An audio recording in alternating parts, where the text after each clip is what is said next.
this is Cold Turkey 49, and today we are talking about Doctor Who. This is part 5 of my 9-part commentary series on old school Doctor Who. Today we're going to be talking about the Fourth Doctor.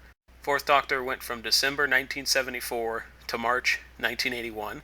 He had seasons 12 through 18 for a grand total of 7 seasons. Now you might be saying to yourself, wow, Cold Turkey, he really played the Doctor for a long time. Indeed, he did. To this day, he is the longest running Doctor there ever was.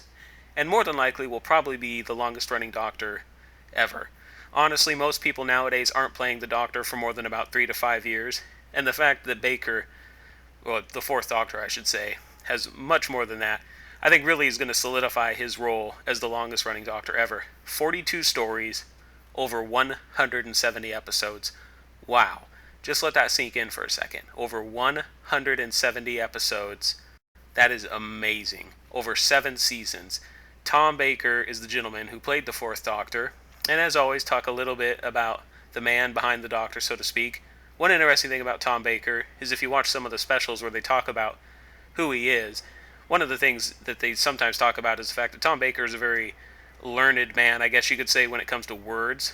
He has a lot of words in his dialect. He likes to do crossword puzzles into language, I guess, as a whole, which is cool. That's not really my cup of tea, and I'm sure if Tom Baker watched my videos, he'd be appalled at my horrible pronunciation of words. Grammar Nazi! Rage! Another interesting thing is he wrote a book. Actually, I think he's written more than one book, but the one book I remember that he wrote was The Boy Who Kicked Pigs. Kind of a vicious comedy, I guess, if you will. So interesting about that. Another weird kind of fact is that Tom Baker, at one point in time, while he was working on Doctor Who, married one of his co-stars, Lalla Ward. They were only married for 16 months, so the marriage was pretty short-lived. But it was interesting that he was married with someone who was playing one of his companions.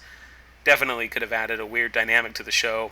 Another interesting thing about the Fourth Doctor is this is really when Doctor Who reached its height. In the late 70s, even in the realistically, the 70s just in general was the highlight of Doctor Who. I mean, the Second Doctor, the Third Doctor, the Fourth Doctor, and the Fifth Doctor, late 60s to early 80s, that's the best of old school Doctor Who.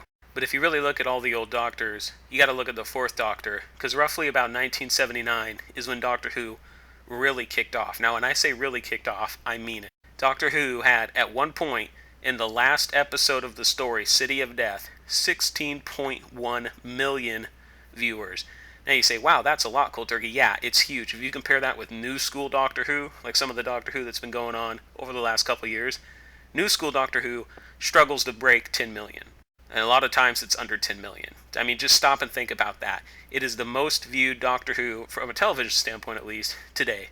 Now, you also have to take into the fact that nowadays there's the internet, and back then, that wasn't really going on. So I'm sure a lot of people don't watch it on TV. They get it on DVD, or they illegally download it or stream it.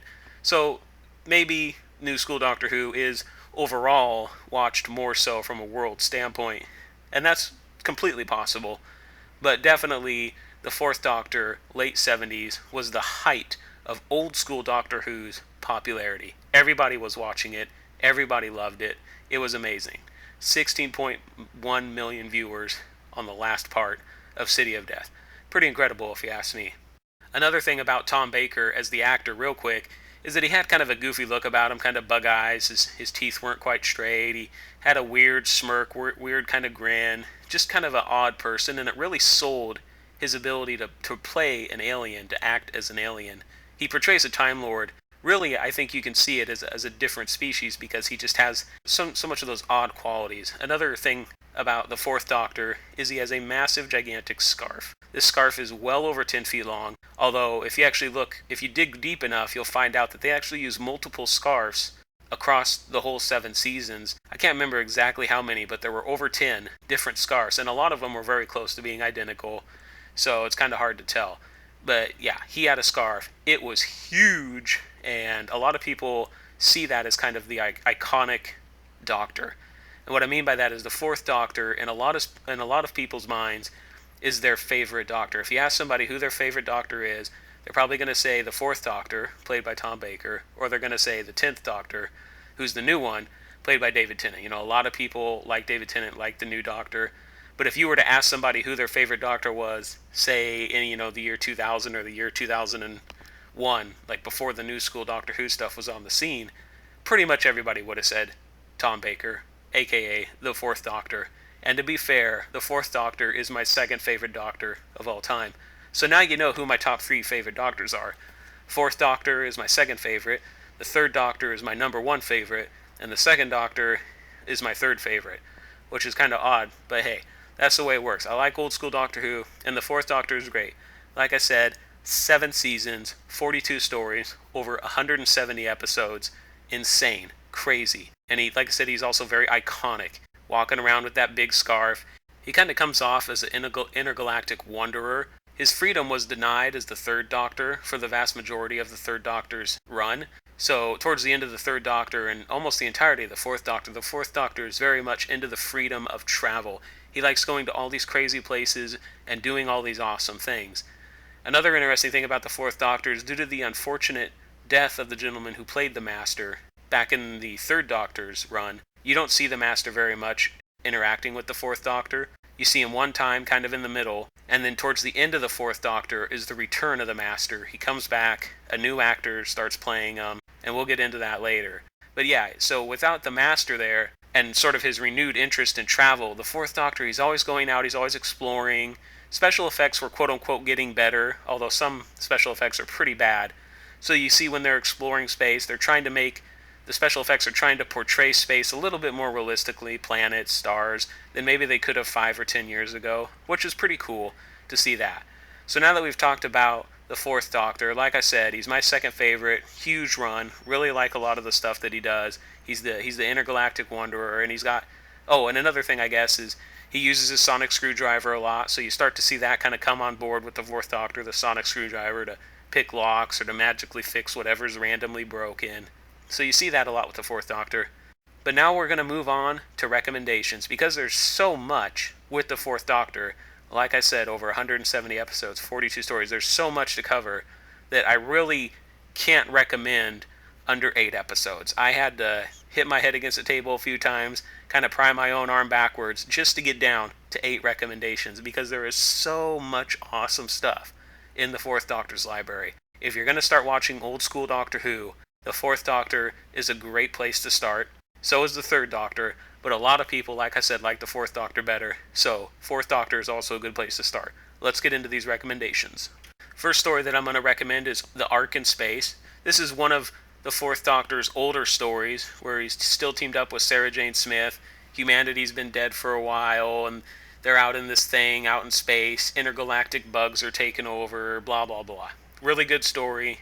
Next one I'm going to recommend is Genesis of the Daleks. This is interesting because it introduces Davros for the first time. You never hear anything about Davros. Technically, this story rewrote, in a sense, the lore of the Daleks. When you first see the Daleks on screen back all the way to the First Doctor, some of the things that happened aren't what happens today. So they kind of rewrote some of the lore between 1963 and now. And I think Genesis of the Daleks, in a lot of ways, was that period of rewriting. They introduced Davros as sort of the quote-unquote creator of the Daleks because the species wasn't just mutating on its own. Davros was accelerating the process in order to complete, quote-unquote, the perfect war machine, the perfect warlike race who would go out and conquer the universe. Genesis of the Daleks, it's a 6-part story, and it has some really awesome stuff.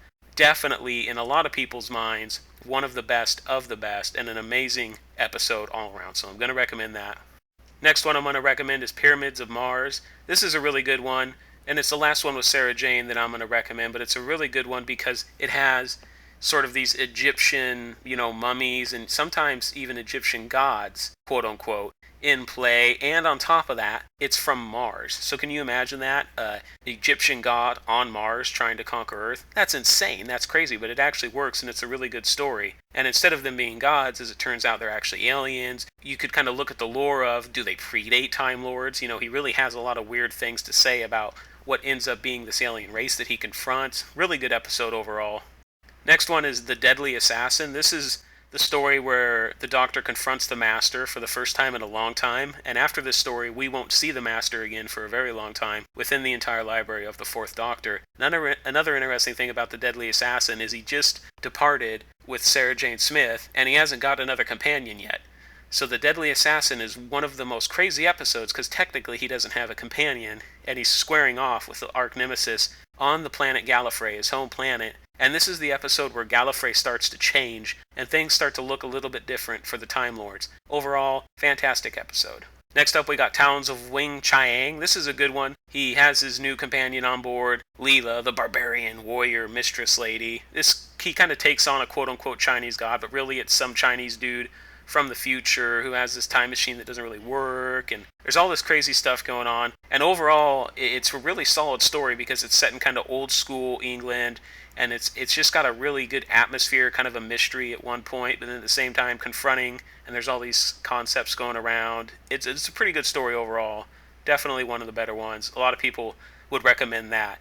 Next recommendation is The Invasion of Time. This is another Time Lord story. This is the last one where our barbarian warrior mistress is on board, Leela. And it's a really good one because it has the Centaurans, it has the Time Lords, Gallifrey's, well, as you can probably tell from the title, The Invasion of Time. I mean, it doesn't take a rocket scientist to figure out that Gallifrey is getting invaded, and if the Centaurans are here, bad things are going to happen. It's a pretty good story overall. It's another 6-parter. Really like it. Getting towards the end here. Next one I'm going to recommend is The City of Death. I already talked about it briefly, about how it had broken all the viewership records and still holds those records to this day. City of Death is a really good one. The actress who plays Romana is the same actress that Tom Baker had married in real life for 16 months, and I think it shines through in this story. If you watch it, you can tell that there's something going on between the Doctor and Romana, but it's something that's actually happening to the people who play them, Tom Baker and Lalla Ward. So it's kind of an interesting dynamic. A lot of people like The City of Death. Out of all the recommendations I've made, it's probably one of the weaker ones in my opinion, but a lot of people would disagree with that, and some people would even say that The City of Death is the best Doctor Who episode ever. Although I, once again, would disagree with that, I'm still going to recommend it because it's an amazing episode, and it's got a lot of good stuff going on. Time travel, aliens trying to change the course of history, big green tentacle things with one eyes, ooh, scary. And the last one I'm going to recommend, and this one's kind of a weaker recommendation as well, but I'm going to recommend it more so for the fact that it defines a milestone and a shift, and that is Logopolis, which is the last story of the Fourth Doctor. Tom Baker leaves after this, going on to other things in his life, and in Logopolis, you see that he's gotten rid of all the old companions. Adric, Nyssa, Tegan are on board. He fights the Master, quote-unquote, for the first time with his new identity. Now, he fought the Master in the story previous to Logopolis, which is The Keeper of Traken. I think was also a good episode, but not necessarily one I'd recommend. But this is the first time where the Master has his new form. He's cheated death once again, and the Doctor has to really take him on in this universe-defining battle. Logopolis is really a showstopper. It's the end of the Fourth Doctor, and it's a pretty good episode overall, but out of all the 8 I've recommended, I would say it's probably the weakest recommendation, but I'm still going to recommend it for its milestone properties, and overall it's pretty good. You get to see the new guy playing the Master, who will have a lot to do with the Fifth Doctor, and there you go. Those are the recommendations.